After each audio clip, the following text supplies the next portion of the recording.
and the second affirmative. So my opponent said that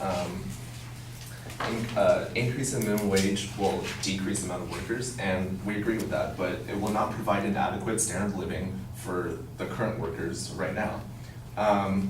For this San Francisco statistic, they said that, or we said that they raised the minimum wage in nearby cities around San Francisco because the cost of living there is higher.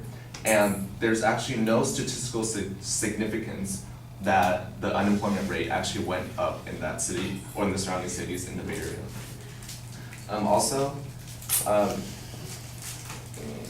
according to Willard, Lorraine, and Victoria Stilwell in the minimum wage push, for moderate increases in minimum wage, the earnings increase fairly substantially at the bottom with fairly small effects on employment. Good or bad, you wouldn't expect to see the effects on minimum wage on overall unemployment.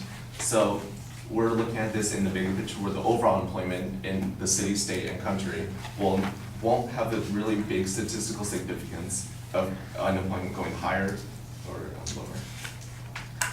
The minimum wage, as I said before, will benefit the workers now. Under the $10.10 scenario of a wage per hour, there will likely be a reduction of 500,000 workers across the labor market. We agree, there will be a reduction of workers, but about 16.5 million low-wage workers right now will see substantial gains in their earnings in an average week. So increase the minimum wage in this aspect will actually relieve all these low-wage workers and provide an adequate standard of living for them. And in cities like the big cities, as my opponent said, like New York, San Diego, and San Francisco, yeah, most of the jobs are there. Our economy is driven by those cities, but if you have a lot of low-wage workers who are barely getting by $8 an hour when the cost of living is $30 an hour, then how can you even live in the cities?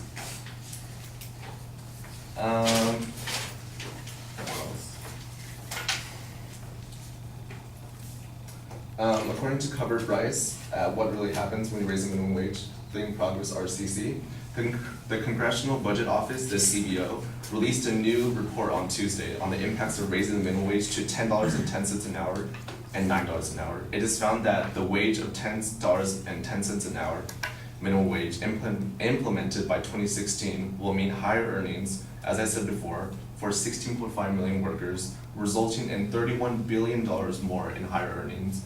So the workers that are in the industry right now will see not only substantial increase in their earnings, but also a higher and happier standard of living. And that's what we want. We want happy workers, right? Thank you.